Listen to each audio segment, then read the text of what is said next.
Thank you, Deputy President. I also rise to take note of the answers from earlier today. What we've heard is that the warnings for a long time are now worsening and the conditions in our economy are going backwards.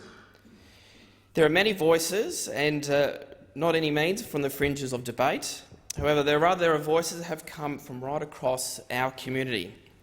They've come from the Governor of the Reserve Bank of Australia, from many business executives, from a lot of successful businesses here in Australia, from state and territory governments, and from all manners of various industry groups. But most importantly, they've come from ordinary Australians, working families who are finding it very, very tough and hard to make ends meet, now than ever before. Madam Deputy President, earlier this week we heard the news from the International Monetary Fund that they were sharply downgrading the forecasts for our economy. In the IMF's view, Australia's economy is tipped to grow by just 1.7% this year, down from the previous estimate of 2.8%. Now, to put that into perspective, Australia's economy is predicted to grow at a rate smaller than that of Greece, a clear sign that the tax cuts that the government had insisted would provide a boost to the economy has actually not worked. Meanwhile, here in Canberra, we have a government that is asleep at the wheel. They would rather talk about the opposition than make the important decisions that are needed to get our economy moving again. Let me give advice to those opposite. Attacking Labor won't fix our economy, nor will it improve the wages and living standards of hard-working Australians.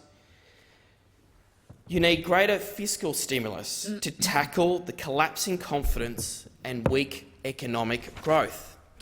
We know from the release of the household income and labour dynamics in Australia, the Hilda survey just a few months ago, that under the Liberals, ordinary Australians have gone backwards. After 6 long years of economic mismanagement, real median household income is lower now than what it was back in 2013. Falling household incomes now mean that the percentage of our population living in relative poverty has increased to 10.4%. In fact, in the last year of the survey, it was shown that the household income reduced by around $500. Now, that difference may not seem a lot for many of us in this place, but for a lot of Australians outside the Canberra bubble, $500 is a lot and is a big hit to family budgets. It can mean the difference between sending the kids to school camp for the year or them having to stay home. It's the difference between being able to afford to have the heaters on over winter or staying cold. These are just a few examples of what the real-life impact is to working families when our economy is floundering in the way it is at the moment. And to top it all off, in the time that this government has presided over one of the most significant slowdowns in decades, they have also presided over cuts to penalty rates and devastating low rates for New Start and other social security payments. Australians have a right to know what this government is doing to help them make ends meet. They have a right to know what the government is doing to lift their wages and address the weakness in our economy. Unfortunately, despite all of these conditions, all of this struggle, all we get from this government is a few not-so-snappy attack lines against Labor and let's wait and see.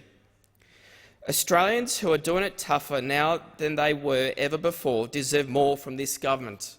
They deserve a government that is prepared to recognise the troubles ahead and to take actions to safeguard their welfare, as did Prime Minister Kevin Rudd and Labor did when the global financial crisis hit back in 2008. I'm sorry to say that this government is not doing that at all. They would rather attack Labor and then ensure that our nation's prosperity is secured for the future.